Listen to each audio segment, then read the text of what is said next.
څومره هم چې پښتانه انټرنیشنل کرکټران دي محمد رضوان شاهین شاه افریدي راشد خان فخر زمان نسیم شاه رحمان الله ګرباز خوشدل شاه افتخار احمد داسې نور ډیر پښتانه لوبغاړي نو په دې ویډیو کې به ضروری را منشن کوئ او دا ویډیو پیغام به ته ضروری رسوي څنګه چې تاسو پاتره د پی اس ال میلان نن سبا په ډیر زور او شور سره شروع ده نو تاسو به پی اس ال میچونه ګورئ او پی اس ال به انجوای کوئ په کرکټ کې چې څومره هم پښتانه انټرنیشنل لوبغاړي دي هغه کر پاکستان دی او کر افغانستان دی په دې ویډیو کې ور ډیر مهم پیغام ده نو دا ویډیو به تاسو ضروری شیر کوئ چې دا کلاریانو ته ورورسي په پی اس ال کې چې څومره هم ټیمونه دي د دې پر شټونو باندې چې راکمي اشتهارات لوګوګان لګیدلې نو تقریبا پرې کې زیاتره کمپنیانې ویب سټ دا سری چې پرې کې جواري ویب سټ دي پرې کې شرطونه وهل کېږي او دا کار په اسلام کې مکمل حرام دی د کرکټ په دنیا کې داسې ډېر لوبغاړي راغلي اوس هم شته د هاشم امام مثال ستاسو مخې ته هاشم امام د اوسه پوری په خپل شرط باندې د شراب یا داسې جواري لوګو نه د لګولي د هاشم امام تاسو ټوټل کرکټ کیریئر وګورئ که په لیګونو کې لوبېدل په انټرنیشنل کرکټ کې لوبېدل نو هغه په خپل شرط باندې د الکوهول او شراب یا د جواري چې کوم لوګو دا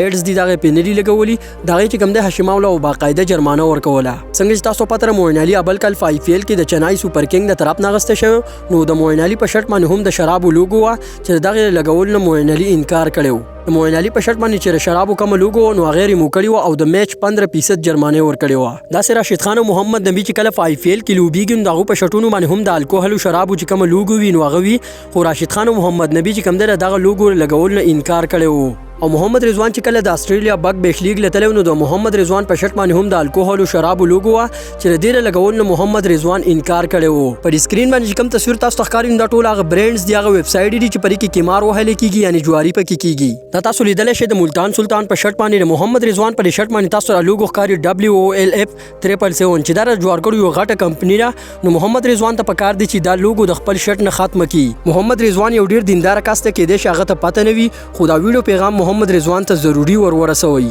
دا سره تاسو لیدل شئ د کراچي کینګز پر شرط باندې چې کوم لوګو لګیدل 1x بیت چې دا جوړه یو ډیر مشهور ویب سټ دی په دې په حواله سره تاسو سرچ کولای شئ ما په خپل پرې باندې سرچ کړی دی د ټول لاهور کلندر د شاهین شاه افریدي راشد خان فخر زمان پر شرط باندې تاسو تخکاری میل بټ دا لوګو تاسو تخکاری چې د انډیا یو ډیر مشهور د جوړی ویب سټ دی او پرې باندې په غاټه سر زماني جوړی کیږي نو داسې ویب سټو مشهورتیا کول دا مکمل حرام دي نو څومره هم چې پښتانه کې لالیان دي دا ویډیو وګوري او د خپل شټونو د لوګو ختم کړي د نسیم شاه افتخار احمد پر شرط باندې چې راکمه لوګو لګیدل بی جی سپورټس نو دا هم د لوبو یو ویب سټ دی چې پرې کې جواری کیږي نو تاسو لیدل شئ د جواری دا سړي ویب سټ دی کمپنیانی دي چې په پی اس ال کې پروموټ کیږي چې پرې کې دپا نیوز دی 1x بیت میل ویټ بی جی سپورټس دا ټول چې کوم دي تاسو پر سکرین باندې ښکاری دا ټول جواری د کیمارو ویب سټ دي د پېښور زلمی پر شرط باندې ماتره حرام لوګو نه ښکاری دا تاسو لیدل شئ پرې باندې دا یو لوګو ټی سی ال لوګو رپی دین علاوه هایر پاکستان چې دی جاوید افریدي په خپل سی او دی دین علاوه ام جی د گاړو دا لوګو په تاسو لیدل شئ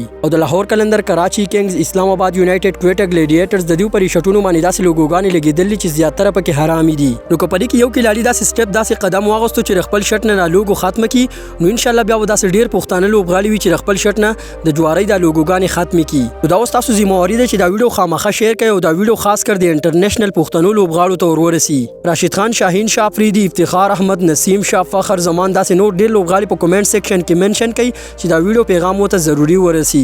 دا لوکیشن ویډیو پیغامو د داسې نور کرکټ معلوماتو لپاره زموږ یوټیوب چینل پیج فالو کړئ ان شاء الله بل ویډیو کې ملاویږو د الله پامان